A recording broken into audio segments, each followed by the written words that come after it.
Good evening, everyone. To begin, we would like to acknowledge that the history of our site does not begin with Europeans. The town of Ridgefield exists on the ancestral homelands of the Ramapo, Munsee Lenape, and Wishquaesgeek people. They were the original stewards of this land on which Keeler Tavern Museum and History Center stands today. And we thank them for their strength and their resilience in stewarding this land, and we hope to continue their legacy of protecting this site and its history. My name is Catherine Prescott. I'm the chief curator here at Keeler Tavern Museum and History Center. I'm coming to you live from our tap room. And my co-host, as always, is Mary Saltis Automanelli, the executive director at the Hendrick I Lott House in Brooklyn, New York. And welcome to season 5 of Taproom Tastings, a virtual conversation about historic trends in food, drink, and culture. So tonight's topic is kitchen tools. This program was partly inspired by some of the odd but also familiar kitchen objects that we find in our museum collections. And through taproom tastings, we've really discovered that food is important to people, not just for nourishment and survival, but because we use food and food culture to define ourselves and connect with others. And there's a lot of memory tied up in food and food preparation. Just researching this topic, I found a lot of, myself thinking about, I do have a favorite mixing spoon that I use more than the others. Like I specifically use that one. Or there's objects that have been passed down from my grandparents that I use, and it brings back memories of cooking with my grandparents who are no longer with us. So that's kind of nice to remember that. So tonight we'll kind of explore broadly some of the different types of kitchen tools throughout history, how they've changed or how they haven't changed over time, and how social and technological changes have affected those tools and how we use them, and just showing some old tools that we found cool. So we'd love to hear from you as well. We always welcome comments and questions throughout the program. So at any time, this is pretty informal in that way. And we'd love for you to share with us your favorite kitchen tool, or maybe a type of tool you're interested in learning more about. There are thousands of tools, so I can't promise that we'll know much about a tool you're interested in, but we'd love to hear what people are interested in. So ready to get started?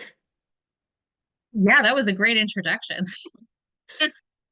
It was kind of my kickoff point when we were doing research of we've both, I mean, you have a kitchen behind you essentially, right? Like we've both interacted with these spaces of kitchens and living spaces in different kinds of time periods. And there's a lot of thoughtfulness that goes behind. Is this what it looked like? What was the accuracy? Do you give off a certain kind of concept, right? Because when you're looking at the different rooms at Keeler Tavern, when you walk through, you're depicting different time periods. Is it accurate? Is it not accurate? Does it tell a specific story? Can you tell that they're having lunch? Can you tell that they're ending the night at the tavern? Does it look like a night of debauchery, or does it look like a very high class dinner? And I think it's really important to have that concept of memory. And like you were saying, of how does this make you feel when you enter a room, and how that might affect the visitor and how that affects you. And we were both talking about kind of important ancestral pieces that we have personally to us and how that affects how we put things together. And even with the lots, we have 8 generations of their collection of their lives in the collection. And I feel so connected to their things, even though I don't know them, because it tells such an interesting story about who they were, and the structures that they had and how they lived, and the stories that they tell behind them. And looking at kitchens as this period room and interpretation, and that concept of memory behind it is very important. And how it's kind of grown in the last couple of years. We were talking about of not many people used to look at the kitchen, and now it's such an important part of museum interpretation, which is so nice because it's such a central hub of life for people. and it's a way for everybody to connect because everybody's got some sort of a kitchen. For sure.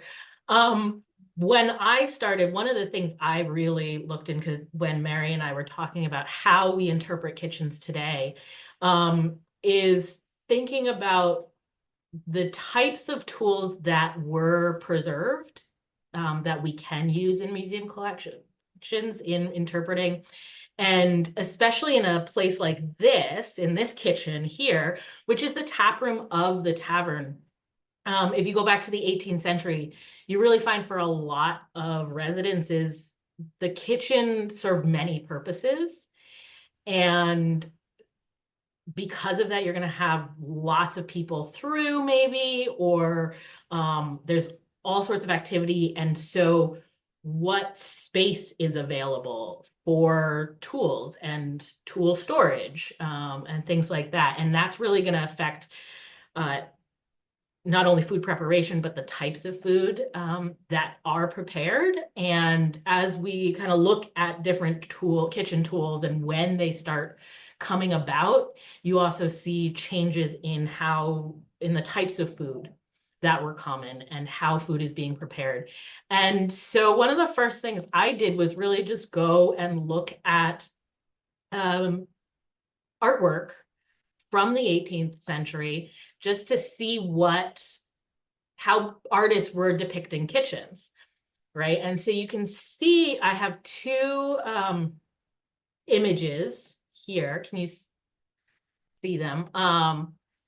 From the later part of the 18th century. And these are depicting fairly sort of middle class. Pardon? They're casual. Yeah, they are casual. Um, but you can kind of see they're fairly middle class households, and there's not a lot of tools that are being shown, right? You can see some plates and some cookware in the fireplace, and even the tables. There's not much in terms of like counter space, as we would call it, right? You have one woman, she's like preparing vegetables in her lap. Um, so it's only if you look at kind of images of an upper class household, this is La Cuisine Bourgeoisie, so French, wealthy kitchen, where the kitchen is more of a separate space. Now we've got space to store stuff, and you've got lots more pans. You've got this giant water tank, like front and center, in this image, table space, and a lot of different uh, plates and cutlery and things like that. So um, as we see in the 18th and even the early 19th century, there's not much in the way of kitchen tools just because there's no space for it. And that's reflected in the types of food we see prepared, right? It's a lot of one pot dishes. And if you're cooking in a hearth down on the floor, I can't blame the cooks either, right? Like just throw everything in a pot and let it cook rather than bend over and stir I mean, constantly. that's how I function now. Yeah, it's interesting. We don't have much kitchenware from the lots, but they did have their own stone kitchen area. So I can pull that up here. So they had their own stone kitchen. I can never ceases to amaze me that I don't know how to use this. So you can see on the left is their stone kitchen that survived into the early 1920s until the developers came in and put a street grid in it. It literally goes right on the side of the street, so they had to take it down. But that was their separate seasonal kitchen that they did a lot of their cooking in. You can see on the right, the foundation for the kitchen was taken up in the 1990s during their archaeological field school from Brooklyn College. We have photos of many family members standing in front of the kitchen, as the stone kitchen, as if it's just another appendage to the property. We don't know what it looks like inside. We don't know if anybody lived in there, but it definitely was. The kitchen became its own kind of garage space where you would have that space, like Catherine was saying, to put extra things in. And and have that storage space and have that ability to have your own kind of big kitchen, because the original 1719, 1720 structure, which you can see on this side of the photo behind me, was just a very large salt box style house. So it wasn't particularly large, especially when you have 7 or 8 people that are living in there, and you have at least, by the late 1700s, there was 12 or 13 enslaved people within the lots, that all needed to be fed. So it didn't make sense for the kitchen to be in there. I do have some inside photos. So this is a very modern, I'm going to say ish photo of the Lott House. This is kind of primarily what the kitchen looks like today. There's very dark wainscoting in there, which is genuinely beautiful. You can see the original water basin when the family got running water in 1926 is right there on the right. And then the original sink.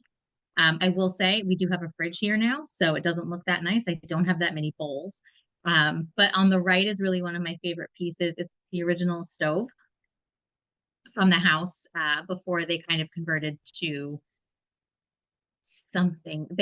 There was coal in the basement for a very long time until it was removed. So when they switch over from coal probably to gas or electric, we do have this stove. It's still in our collection. The stove has made its way into the basement. We are hoping that it can be kind of reinstalled for interpretive purposes once the capital project is over. But it truly is beautiful, and it gives you a good idea of how people were cooking in the 19th century, and I think even into the 20th. You can see there was a little electric stove on the right, on the modern-ish side of it. But yeah, there's not much cabinet space in that kitchen. We have one big pantry door that kind of all of our dishes and extra party supplies where goes into, and it's just one big giant room with a sink. Yes, I fully understand those home images that Catherine just pulled up. But yeah, I love that stove. I love finding that photo and I love sharing it. So I got very excited. I was like, this counts as a tool. This has to count as a kitchen tool because it's so pretty. I think we still also have this water basin on the bottom left as well, somewhere. It's happening. Well, I completely agree. The stove is definitely a kitchen tool. Because I found the history of stoves really fascinating. And so I dived into that a little bit. I would consider it one of the most important kitchen tools. And it's pretty defining for a kitchen space, right?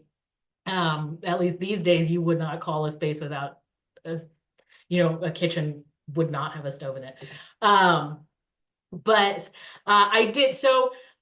Of course, the earliest stoves, as they were, our hearths, open hearths for cooking, and you would cook over coals, and you would have open flame, which is not the safest. And it's also not very efficient to work over one of these. You burn a heck of a lot of fuel.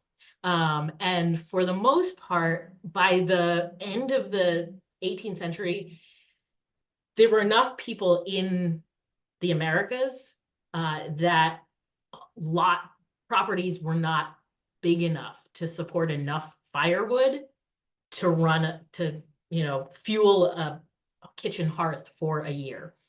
And so, yeah, so it became a real problem to start making sure that you had enough fuel to basically feed your family for the year. And so the first things we would call stoves, kind of what we imagine those cast iron things, were invented in the early 19th century, and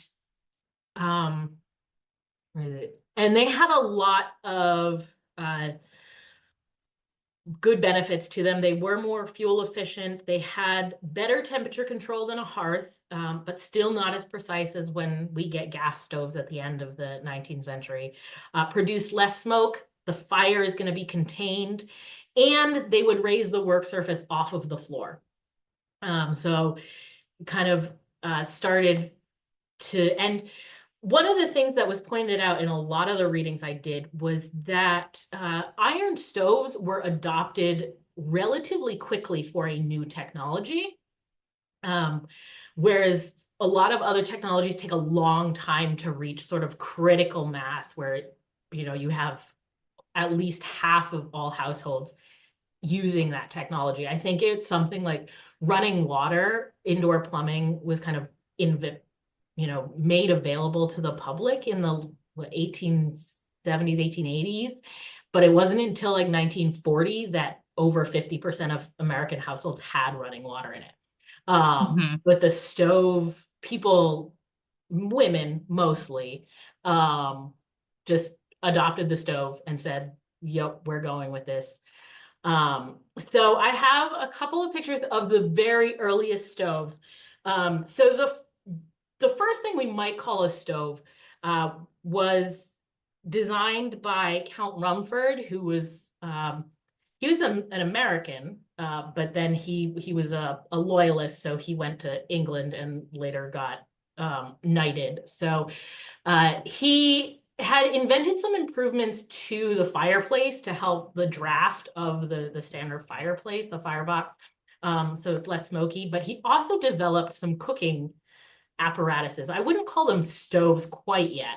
So you can see these two, they're not the highest quality photos, but there's a roasting box, which is the gray big circle in it, and the fire goes underneath the cooking surface. So the cooking surface is inside this round cylinder that's set into the wall, and the fire box is underneath. So it's going to heat the metal of the roasting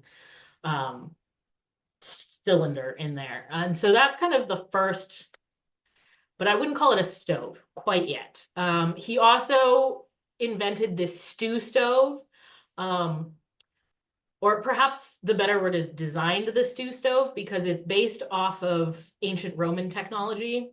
You can see in the ruins in Pompeii, there's some really cool photos of their sort of fast food restaurants that would have these counters with open holes in them that you would sink a pot into.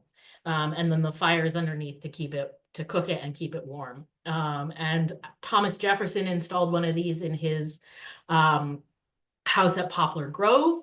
And so these generally historians consider the first like proto stoves. But the first actual stove, something we would recognize as a stove, was invented in 1834 by Philo Stewart. And you can see this is a 1850s advertisement for his later inventions. But you can see the photo of the stove, and it's kind of what we think of when we start thinking of cast iron stoves. It's pretty cool. It says 35,000 in use already.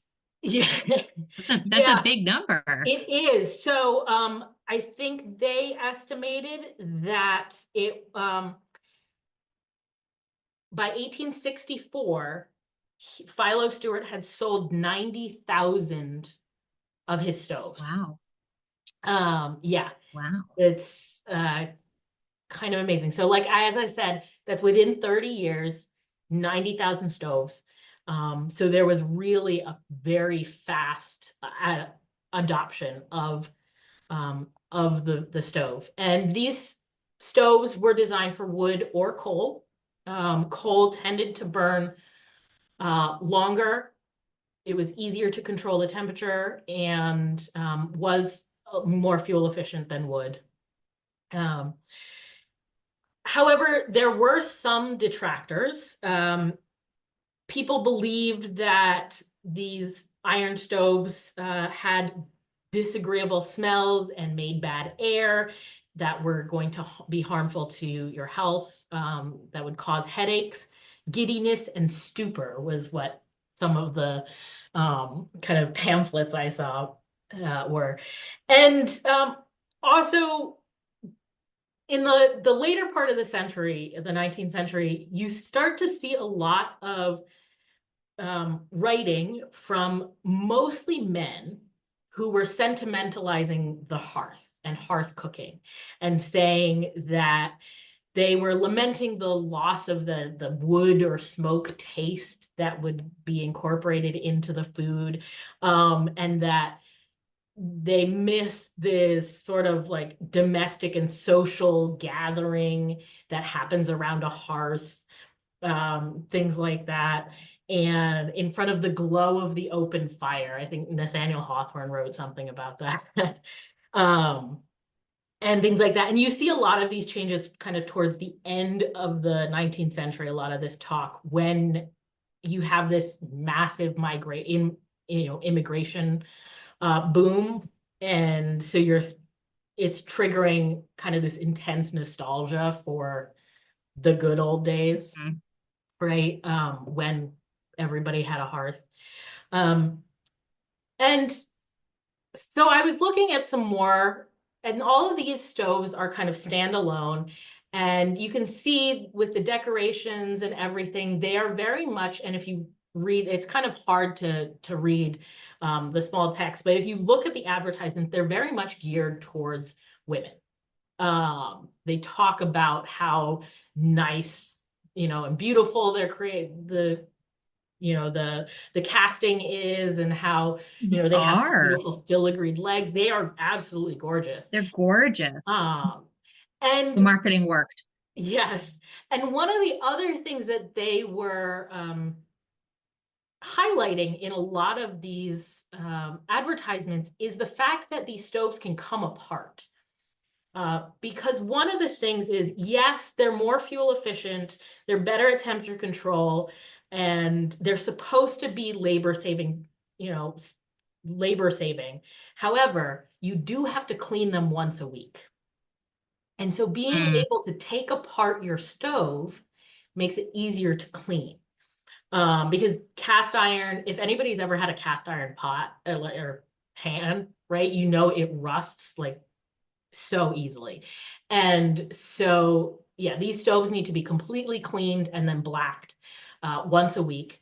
And so being able to take them apart, take them outside, especially if you're in like an urban area where if you could take it into a courtyard of a, tenement building or apartment building, that's great. Also, people are moving around. And so you want to be able to take your stove with you because this is a big expense.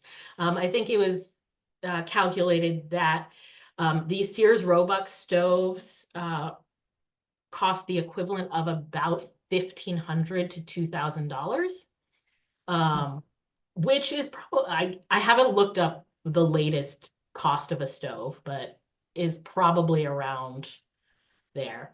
Depends on how Um, fancy you go. yeah. But you can see, so here's a picture Oh, just moved of the stove disassembled with all the other personal belongings in their new house. Um, so it's that wonderful. was kind of one of these great features about these types of stoves. And it's not until later in the 19th century that you start to get ranges, like the cast iron range that's set into the wall. And those were very much slower to be adopted because they're permanent installations and they're just harder to work around. But once you start getting separate kitchen spaces, that's when you start seeing more and more range style stoves. So that I thought was the timeline of stoves was really interesting to me.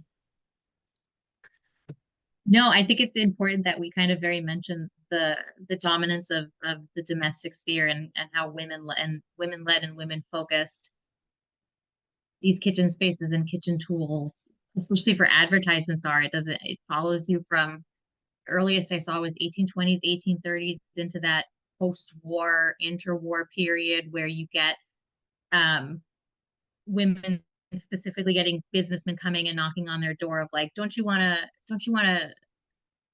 create your own modular kitchen of how exactly and customize it to your needs, and it becomes this big thing of like, well, how are you going to decorate your kitchen? What tools are you going to put in your kitchen? And it's a very dominated field of like, it's a very women centered space and it's very acknowledged that it's a women's space, which is really nice. It's not one of those like kind of teetering around it, but it's like very much, oh no, you're going to go get your wife a really good kitchen for this house and she's going to customize it and she's going to pick out all the things that she needs. And you really see in that post-war 1940s, 1950s period, this ramp up of what we kind of see today of always keeping up with the Joneses of like, did you get this new kitchen tool? Oh, this just came out. There's all these new innovations and you have to get this and you have to get that because that's now outdated and you can't just have a hand whisker. You need a tabletop KitchenAid, but this KitchenAid is built into your cabinets and you would have gotten that if you had gotten the modular piece. And it's funny because we were talking about the simple tools that everybody has and you see this unnecessary technology upgrade for very simple, easy to use, accessible tools. I see also talked about her Danish bread whisk, which I think is very wonderful because me and Catherine also were like, the whisk, a beautiful, beautiful piece, a multifunctional tool that we both kind of looked into. So I think that's a good kind of like headway into talking about the whisk. I think we both use the same image from Townsend's, right? Yeah. Yeah. Oh, mine. Um, there we go. The simplicity of the whisk is always really interesting to me because I was like, oh yeah, like I know it's made out of sticks, but I didn't realize the concept behind it. I have a whole whisk. Um, Twigs were bundled together. Obviously, you can see on the left. You can buy the one on the left for Townsend for $25. Please don't buy a whisk for $25. Make good choices, everybody. I have faith in you. In the 18th century, recipes would often call for whisking, and I didn't know that it was certain types of twigs that you were supposed to use because they would offer different kinds of flavorings for the recipe as well. And I thought about it and I went, yeah, that kind of makes sense. I saw peach twigs or pear twigs were really good for flavoring as well to kind of mix in. The wire whisk only became popular on the right when Chef Julia Child used one on her first episode of her television show in 1963.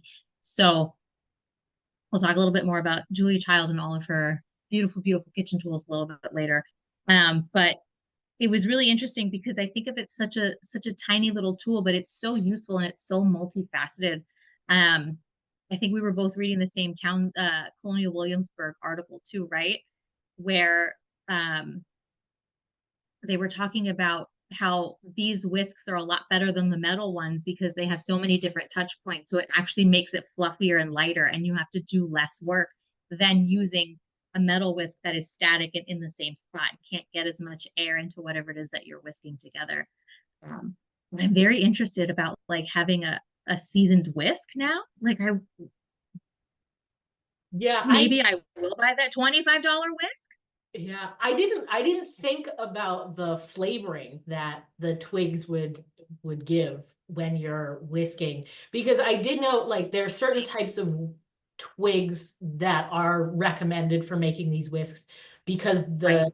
they're still flexible when they're dried because you don't want your whisk snapping into your meringue or whatever when it starts getting stiff. So like the recommended ones, there was the peach and the pear and apple, also Mhm. hazel and birch. They're both, the twigs will stay flexible so that they can work like that. But yeah, the thing that was fascinating was like that metal balloon whisk doesn't become popular until the 20th century, um, which is after the rotary egg beater, right? Um, Yeah. like the mechanical whisk has been invented and has been adopted before this, plain hand whisk becomes really widely used, which I think is fascinating. Um, What people kind of like latch onto and what they run with, right? You're always just like you never I don't it just took me. I know the Lotts were very, very not into their refrigerator and electronics for a really long time. I know their fridge stayed outside in the driveway for over a year before they brought it inside.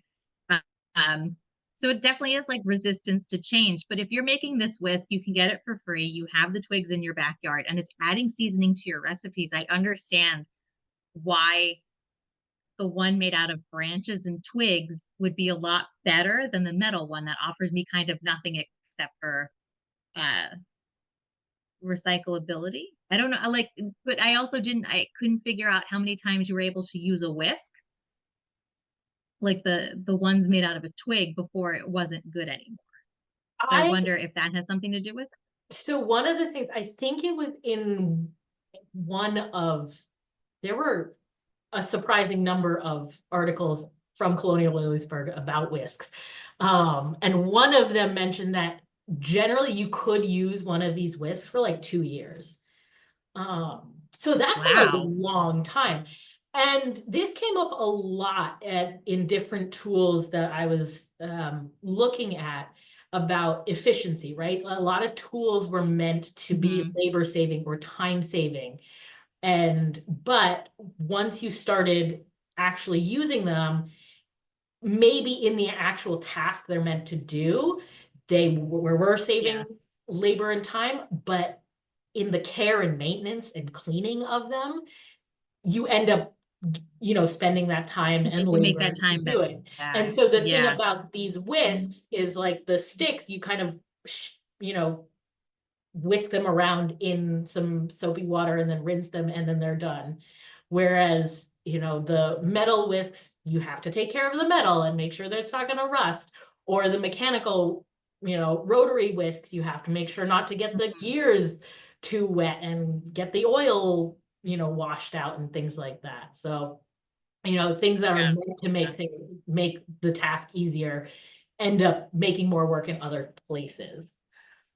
Yeah. I figured it was a good time to bring up the egg beater because we had mentioned it. And that doesn't come around until 1884. And still until the 1950s, 1960s, people didn't want to take up the metal whisk. But yeah, you're talking about tiny parts and all that other stuff. And I love looking at all those patents. It's one of my favorite things to do with. Um, and how simple it is and how, I made cookies with my daughter today and how simple it was to pull out that hand mixer and just go to town without having to sit there and do all of that. And then all of that stuff just goes in the dishwasher and I don't have to think about it, and how luxurious my life is when you look at the simple things like that. So Willis Johnson, who's pictured here on the right, improved the mechanical egg beater with the intention of having the machine mix more than just eggs. So again, we're looking at tools that have one purpose but can be used for so many other different types of things. So it's not just one of those, you go to Marshalls or TJ Maxx and pick up some like weird thing that's just meant for like one tiny thing. I read it was used to do, it could beat eggs in one, as well as mix batter and other ingredients, or you could use it to put together different kinds of mixes. Um, and it was used with two separate chambers. You could beat the eggs in one, as well as mix batter and the other ingredients in the second. You could, let's see, the handle would go. I mean, I still see these today. I find that a lot of people are kind of very anti-electric tools, which is really nice. You kind of just like hold it. This is a terrible way to explain that patent picture. Just go with me. Everybody sees the video. But you see this and then you understand how the next kind of innovations happen in a generation and we get things like those big old KitchenAid like stand mixers. Is that what they're? I don't have enough counter space to own one. I'm so sorry. But I know my mother loves hers. But yeah, you start to see this like, okay, well, if we can use one hand, how do we get it in a bowl and how can we bring it up and how can we make it more powerful to do bigger things? And you start to see that inputting and the innovation of like factory cooking and stuff like that, and those big giant ones. And it's very interesting to see this one. I think I have other ones. We have the pastry fork I found. I thought that one was really cool. So that one was invented by Anna Magrin in 1892. So you're seeing a lot of like 1880s, 1870s, late 19th century, real big push into industrialization and how can we make our lives just a little bit easier. This allowed cooks to do multiple things again. So it was beating eggs, mix the batter for things like pastries. You can do salads with it, salad dressings. So you didn't have to use your hands because the holes were in there. So you're creating that volume that the whisk does as well. And then one of the things I was reading about was that you can make mashed potatoes with this. So it's not just for pastries, it's for like the best part of Thanksgiving. Um, their small metal tool was developed with a sharp angular end at the end that could have been used as a knife to cut the ingredients before you put them in the bowl to mix them together with that kind of fork, which I thought was really cool. I love patent photos. They're very cool. I think my other last favorite one was the ice cream scooper. I don't know if anybody else is a very big ice cream family. I come from a very, very, very intense ice cream family. So I love the fact that somebody invented the ice cream scooper because to us, it's always just like, what a cool little spoon. But no, Alfred L. Crowell, 1896, did what he needed to do. And he filed this patent. He realized that it took a lot of people to serve scoops because it wasn't just a single scoop. You had to hold, it got messy. I read instances where it took multiple people to scoop ice cream, which I think is wild. Because then you can go to Cold Stone and then they mash it for you in front of you, which is fun. But he made this so that you were only able to have to use one hand. And this is a single use tool, I will say. This is specifically created for one thing. I don't know how you can scoop other stuff with it, but it definitely like, when you get the ones with the spring on it that drop the ice cream for you as well, I can definitely see that coming from this one as well. But I thought those were really cool, multi-use, multifunctional tools. I'd never seen a pastry fork before in this sense.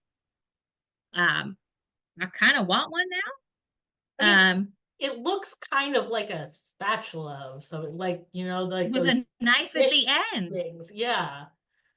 Yeah. Like I wonder how heavy and dense it needs to be, but it also needs to be light if it's doing whisking and mixing at the same time. So I'm very curious. This is very much like one of those times I have to go to like a Williams Sonoma and go touch all the things. Very inspired after doing all of this research, I will say. Yeah. Speaking of patent uh images, I went to the patent, Google Patents is like my favorite Oh, place. It's a lot what a of great fun. tool. Because I went into our pantry here at the museum to see what kind of tools I could find that I thought were really interesting. And a lot of them do come from that second half of the 19th century. And so I figured I'd share some. And oh yeah, so here's my whisk things. I have Willis Johnson. But one of the things that seemed really Oh, interesting to cool. me is that these days I've seen this metal whisk with the little balls at the end, which is basically your bundle of sticks, except they're now Yeah. stainless steel sticks. Has anybody used these? Just let us know. But I'm very interested if we have somebody who's physically gotten yeah, use because out of them. I am so interested. yeah, and I see them like a lot of the chefs on like the Food Network and the cooking shows use them. So they're like, I guess they're the new thing. Um, so yeah, but Cool. some of the things I found, these are two cherry stoners in our collection. These two cast iron ones, one clips onto the side of a table, one stands on the table, and I did find the patent for the freestanding cherry stoner. And these are great for sour cherries, which are smaller than our sweet cherries that you find in the grocery store in the summer here. So like a Bing cherry is too big to fit through this. It'll just mash it Mm, up. Um, but these were designed to very quickly get the pits out of the cherries so that you can then make jam or make pies with them. Because one of the things is when the cherries go through, they get put into the hopper here, and as the crank turns, this kind of disc that has these ribs on it pushes the cherries down, and it kind of slices the side off of the cherry, and the pit gets spit out this little chute at the front. Um, and the cherry meat just plops down underneath. So you're not getting whole pitted cherries, right? You're getting kind of mushed up cherries. Um, Although in this patent, the inventor, William Weaver, does specify that his tool is going to remove the stones of cherry more quickly than by ordinary machines and without mashing or cutting the pulp to an injurious extent. So it's not going to fully mash the pulp, but it does have to cut it a little bit. Um, so I thought, reading the patents is also, you get some really interesting things. But you can find on YouTube, if you like search the chop right number 16 cherry stoner, you can find people demonstrating and using these things, Cool. which is really interesting. But I would make sure you have a decent amount of time because the people who demonstrate them like to talk a lot. So they're not the shortest videos. But they are cool to watch. And if you're making jam and you need to stone a lot of cherries, these things are the way to go. They're so cool. Yeah. And then the other one, they're much more aesthetic than the cherry pitters that you see today that just like clunk down. oh yeah, Yeah. I yeah. prefer those. Um, or I don't Cool. know if some people say like there's like a life hack. You can take a cherry and you put it on the top of like a beer bottle and you can take a straw and push it through to stone your cherries. But again, you have Too to do much work. those one by one. My other favorite tool from our pantry is the apple parer.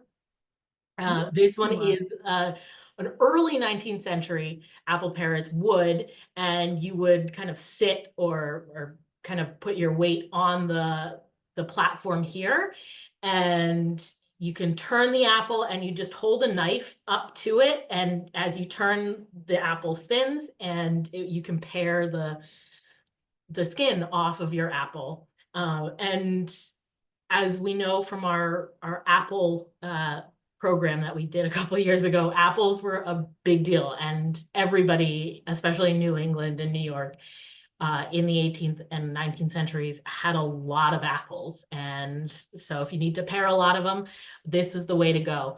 But by the 1850s, you're starting to get machines that are not only peeling the apple, but also slicing them and coring them. And from these look pretty much like those apple cores and pears that you can find, the ones that suction to your countertop.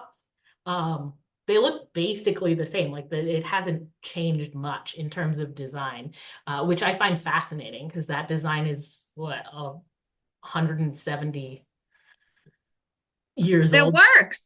Yeah, I mean that's the thing is if it ain't broke, don't fix it. Um, Pretty cool. yeah, so those Those were are really definitely some cool. of my favorite. But again, these are like tools that are meant to make work more efficient, save labor, Hmm. but I can't imagine having to clean those things, right? Like those cherry pitters, No. fiddly, tight spaces, having to clean that, especially cast iron where it's gonna rust if you're not drying it well, Yeah. um, is I so, will so fully admit, definitely. I won't buy anything at this point unless I can throw it in a dishwasher for the most part. Like pots and pans and cast irons, yes, yes, yes. Those are sacred. We don't put like all these like tiny kitchen gadgets that we see all the time that like help. They I if you're spending just as much time, if not more time, cleaning out all the nooks and crannies with like specialty sponges and stuff, it's not worth it. It's not worth it. It's I think it's a good time to should we move into our queen of kitchen gadgets? Sure. Yeah. It's Julia Child time, ladies and gentlemen. This was the first thing that came to mind when we agreed upon doing kitchen tools. I had gone to see Julia Child's kitchen at the Museum of American History at the Smithsonian in DC in her food exhibition many, many moons ago. And I was bedazzled. It was amazing. It was so cool to see how, and I can say this as a museum professional who's had to move things and put things together, the amount of work it took to put her exact kitchen from her house to a T into a museum space, and how it was fabricated and how all of this stuff moved, and the fact that Julia Child was like, yes, of course, take my kitchen. It should be studied. It's a piece of history. Of course, of course, of course. And it's such a simple design, right? She spent her many years with her husband designing it specifically to her needs. The cabinets were taller because she was a very tall woman. All of these kitchen tools were things that she used. He designed the corkboard on the back and the back to show you like just how many tiny kitchen tools she had. And realistically, a lot of them are very simple. You can see that apple slicer right here, scissors, knives. There's a few whisks. Her butcher's block has all of these knives. You can see a meat cleaver over here as well. And all of her pots and pans on the left over here. And I see woks. I see multiple kinds of strainers. So I'm very curious about that. A hot plate, all these big stoves, and even a very, Catherine, what kind of stove is that? That is a kitchen range. You don't know? Hey, oh, she did her research, ladies and gentlemen. Um, I was reading a book that you can get for free on an ebook from the NYPL. It's definitely worth your read. Um, they did amazing photography before they put everything in every single tiny gadget. There was an inventory of over 200 pieces. Um, there's a log. Here are some of my favorite ones. The Parmigiano Reggiano knife, the marrow scoop, the chestnut knives, the cherry pitter, like Catherine was saying, so number 3. So a little not as intense as what you were saying, but still like you got to clean that. There's a lot of nooks and crannies in it, and you're still doing one at a time because it's an individualized one. Um, Julia Child's Kitchen, the design, tools, stories, and legacy of an iconic space is such a wonderful, and it's not a heavy read. It's very simple. It's very like a light read you can do in like a day or two. And it has a lot of stories about her time in her kitchen.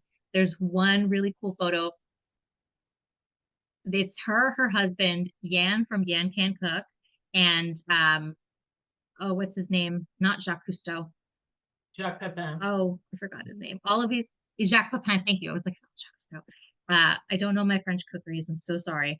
Um, all sitting at the table eating breakfast. These like iconic chefs were just at this tiny little New England table surrounded by this kitchen eating. I think I have, yeah, her cooking in her kitchen. I think that's such a really, I don't know.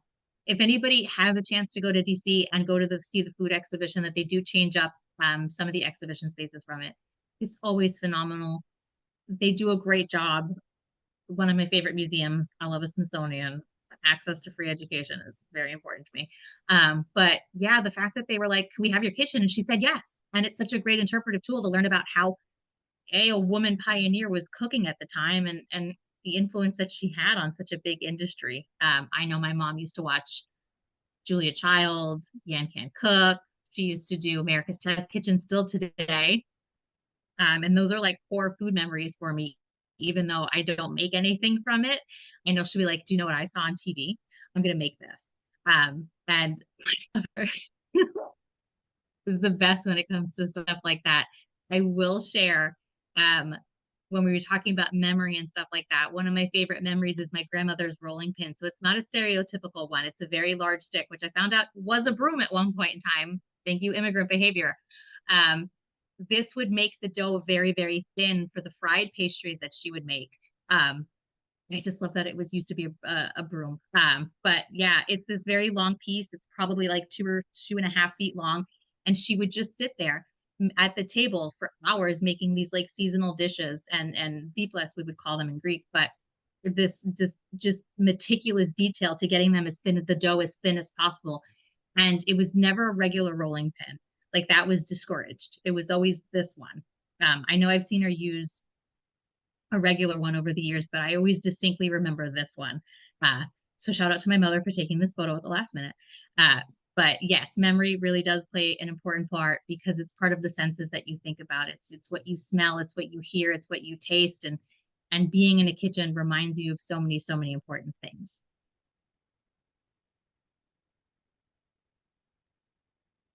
Yeah, thanks for sharing that, Mary, because I think those, I'm an tools oversharer. that get passed down, but those are so important. And, the kitchen is such a space of memory, and it's a place of connection because everybody has some sort of connection to food and food preparation. And it's only in the last handful of years, last, maybe 2 decades, that historic house museums specifically have really leaned in to interpreting kitchen spaces. Because Hmm. oftentimes those were the domain of servants, and that was, back of house. That wasn't really talked about. And it's only recently we've really lent into those spaces as places of connection where our visitors can really connect to the history as well. Which you and I have talked about. You said the Lott House doesn't have a huge collection of kitchen um, objects, because I think a lot of them weren't saved. They were just, they're everyday things that, when you're going through old stuff, unless it has special personal meaning, you're just like, well, that's a bowl, or that's a knife, or Yeah. that's a Yeah. thing. So, uh, Yeah. that's It's really definitely something. nice to shift away. I think, and I don't know if this is true for you, but when you do so many 18th and 19th century places and you go to visit, you're like, oh, another bedroom. Yes, they look nice. Oh, another formal dining space set up with all the plates. Like I want to see where people lived, where they spent their time, what they were doing. And it's such a personal space that it's so nice that kitchens are getting that attention now. And we as a field are acknowledging that. And I think that's really important. And that goes in with like other topics that we've talked about with cookbooks and all of the other tools. It overlaps with polls, and it'll overlap with a few more things that we're doing in the next couple of months for the next season. And we always kind of go back to like, okay, well, who's preparing it in the kitchen and like how is it being prepared, right? So we're kind of focusing on that a little bit more now, which is Yeah. All right, so we're coming up to the end of our hour. If anyone has any last questions, things like that, anything they want to share, please put it in the chat. I did want to say, speaking of memory, one of the things I find so compelling about tools and the objects, the material culture that's left behind, one of the reasons I really fell in love with museum work is because of the things that they tie us to people in the past, right? I was thinking of when you showed, Julia Child's kitchen, all the knives she had, right? The knives are a very important tool. They're one of the earliest tools, kitchen tools, food preparation tools that humans and even our human, hominin ancestors were using. So I also took this opportunity to go back to my archaeology roots and my stone tool analysis roots to look at yeah. uh, very, very, very early knives. Um, so Wow. yeah, so on the left, the old wand choppers, these are the earliest stone tools that have been found. These particular ones date to 1.7 million years ago, but they've been found as early as dating to 2.5 million years ago. Oh, And these were used not by Homo sapiens, but by our hominin ancestors. So they've been found in conjunction with, hold on, where's my, in conjunction with Homo habilis, but also even before the genus Homo, so our Australopithecine ancestors as well. So these are oh, ancient tools. And these are the first stone tools. Our very first tools that we ever made are basically made for cutting stuff, things. And so you think about the knives in your kitchen are tools that have come from, they tie us to our ancestors 2.5 million years ago.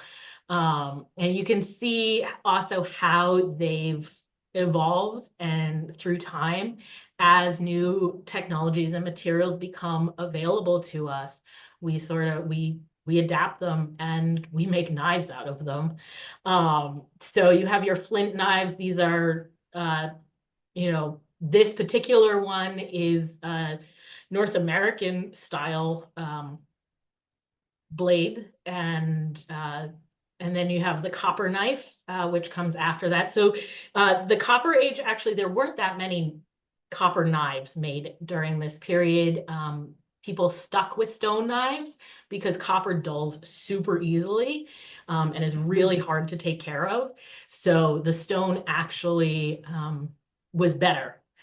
Stone, when you flake flint, you get a super, super sharp edge.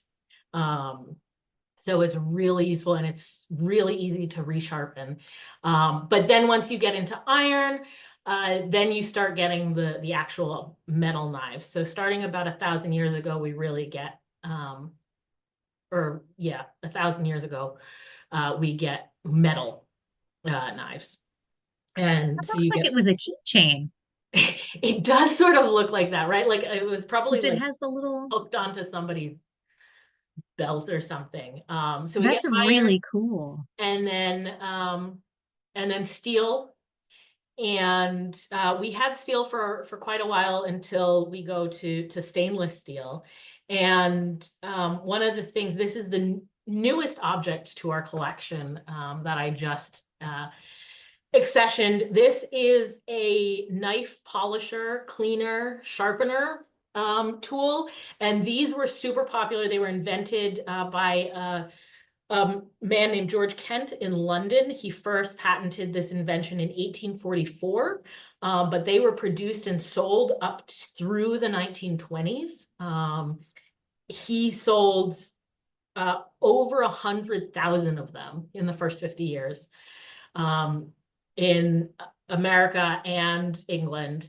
And basically what it is you stick the knife in, so these are steel knives, and raw steel has to be, you have, like cast iron, you really have to clean it and dry it very carefully. They rust super easily.